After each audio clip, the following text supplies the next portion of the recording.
It all started with a routine checkup, or at least, that's what James had thought when he walked into Dr. Evelyn Carter's office. He had been feeling off for months, a strange restlessness he couldn't quite name, a discomfort in his own skin that no amount of exercise or self-care could shake. His general practitioner had referred him to Dr. Carter, a specialist in endocrinology and psychological wellness, assuring him she had an uncanny ability to diagnose what others couldn't. James had expected a clinical conversation, maybe some blood work, but nothing could have prepared him for the way Dr. Carter studied him, her sharp, knowing eyes tracing the tension in his shoulders, the way his fingers fidgeted with the hem of his shirt. She didn't just observe, she saw him, in a way that was almost unsettling. The first session was deceptively simple, questions about his mood, his habits, his sense of self. But by the second visit, she began probing deeper, asking how he felt about his body, his presentation, the expectations placed on him as a man. James found himself confessing things he'd never voiced aloud, the envy he felt watching women move through the world with an ease he couldn't replicate, the secret thrill he got when he accidentally tried on a girlfriend's sweater years ago, the shame that followed. Dr. Carter listened without judgment, her expression unreadable. Then, with a small, deliberate smile, she suggested something that made his pulse quicken, an experiment. She called it exploratory therapy, a way to test his feelings in a controlled environment. The next time he came to her office, she led him not to the usual chair but to a private adjoining room, a space that looked more like a boutique dressing room than a medical facility. A full-length mirror stood against one wall, and a neatly arranged selection of women's clothing hung on a rack. James's throat went dry. Part of him wanted to bolt. The other part, the part that had lingered too long on mannequins in department stores, the part that had secretly saved images of elegant women in flowing dresses, ached to step forward. Dr. Carter didn't push. She simply waited, her silence an invitation. Finally, James reached out, fingers brushing against a silk blouse. The texture sent a shiver through him. With slow, hesitant movements, he began to undress, his reflection in the mirror growing stranger with each added layer of femininity. The blouse, soft against his skin. A skirt that swayed with his movements. Tights that hugged his legs in a way that felt inexplicably right. Dr. Carter guided him through it all, how to fasten a bra with padding to give the illusion of curves, how to walk in low heels without stumbling. She applied light makeup, her touch professional but gentle, transforming his features into something softer, more delicate. When she turned him toward the mirror, James didn't recognize himself, and yet, for the first time in years, he felt like himself. The realization hit him like a wave. This wasn't just curiosity. It wasn't a fetish or a phase. It was him. The person he'd been suppressing, the identity he'd been too afraid to confront. Tears pricked at his eyes, smudging the mascara Dr. Carter had carefully applied. She didn't chastise him. Instead, she handed him a tissue and said nothing, letting the moment settle. When he finally met her gaze in the mirror, her smile was warm, almost proud.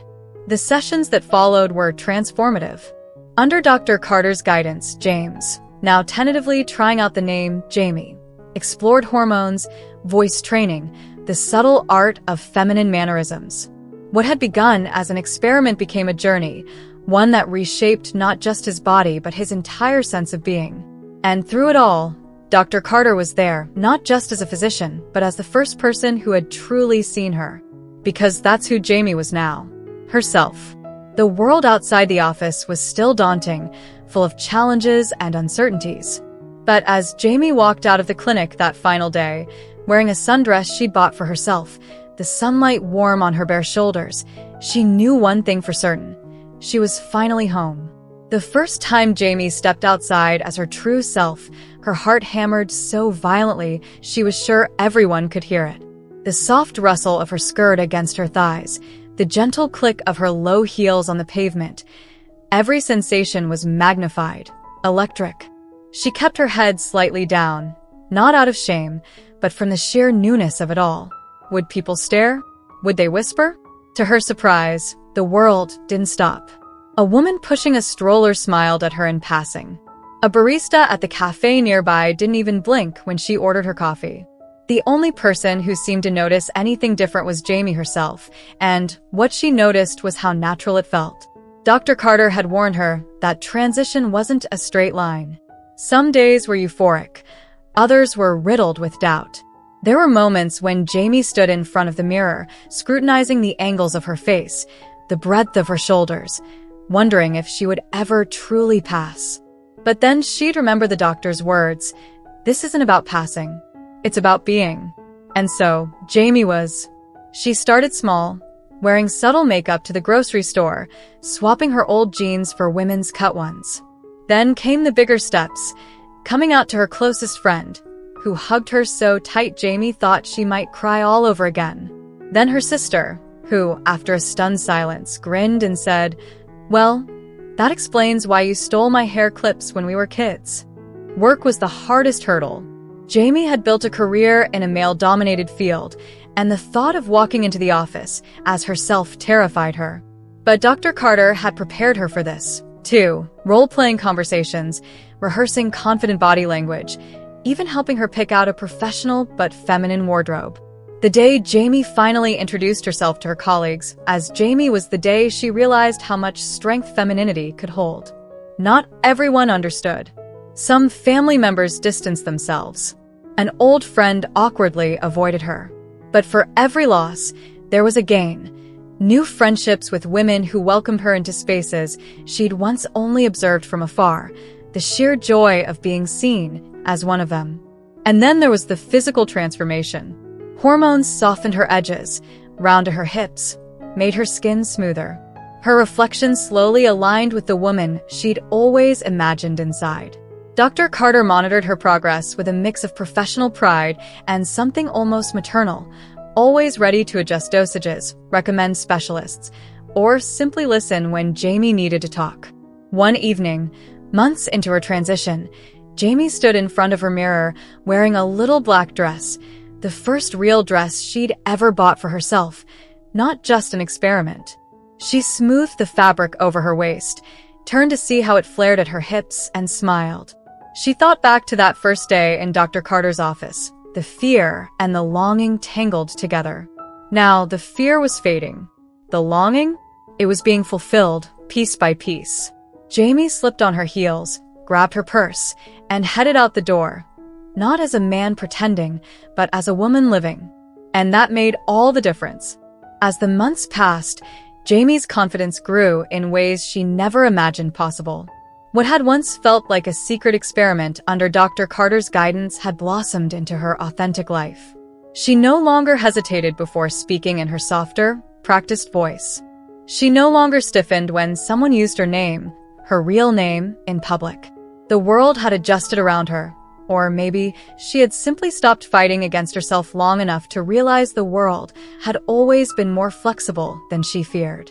One of the most unexpected joys was discovering the small, everyday rituals of womanhood that she had once observed from a distance.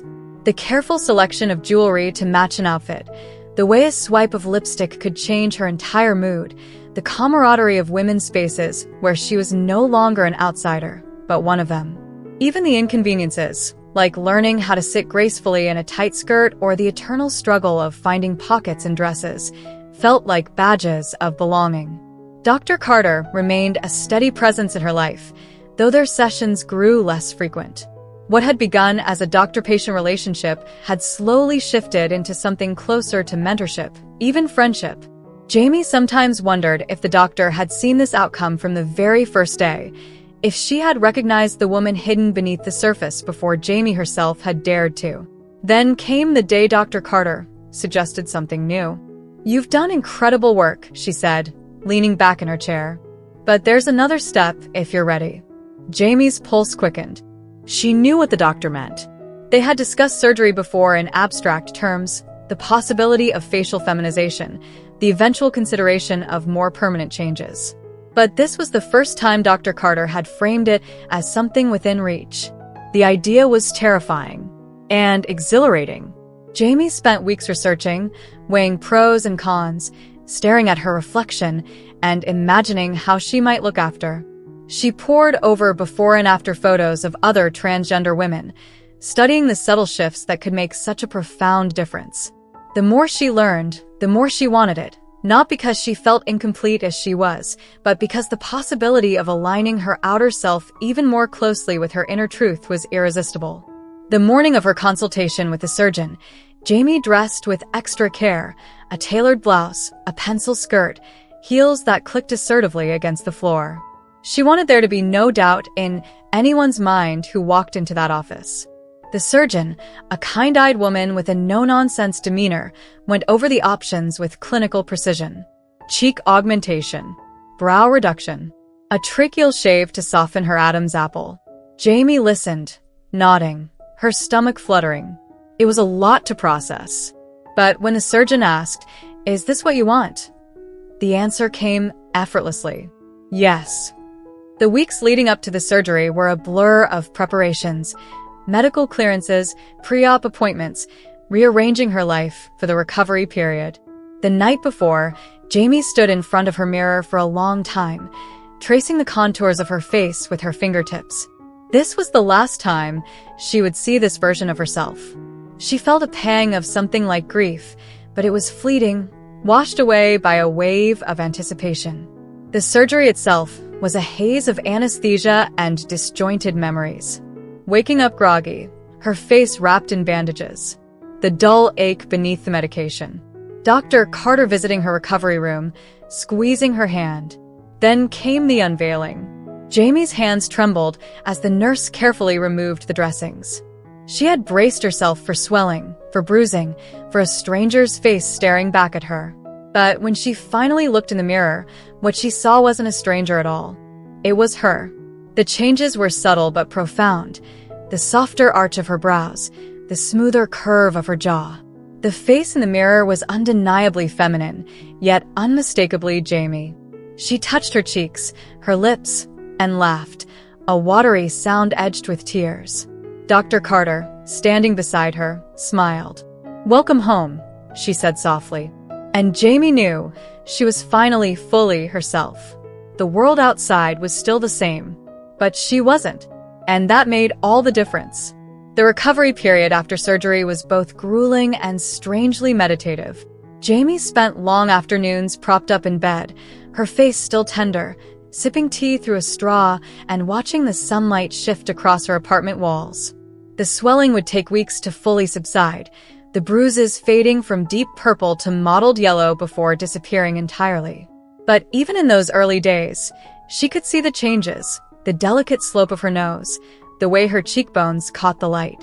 Her phone buzzed constantly with messages from friends checking in, offering to bring groceries or just keep her company. Sarah, the co-worker who had become her closest confidant, showed up unannounced one evening with a bag of takeout and a stack of cheesy rom-coms. "You're not allowed to look in a mirror for at least 2 hours, she announced, setting up her laptop on Jamie's coffee table. "Doctor's orders." Jamie laughed, then winced as the movement tugged at her stitches. "You're not a doctor." Sarah grinned. "Close enough. Now eat your lo mein before it gets cold." It was in those quiet, in-between moments that Jamie realized how much her world had expanded. The people who mattered had stayed. The ones who couldn't accept her, well, their absence didn't ache as much as she'd feared. By the time the bandages came off for good, Jamie felt like she was stepping into a new season of her life. She went back to work, bracing for stares or whispers, but most of her colleagues simply nodded and said, "You look great," as if she'd returned from a vacation rather than a transformation.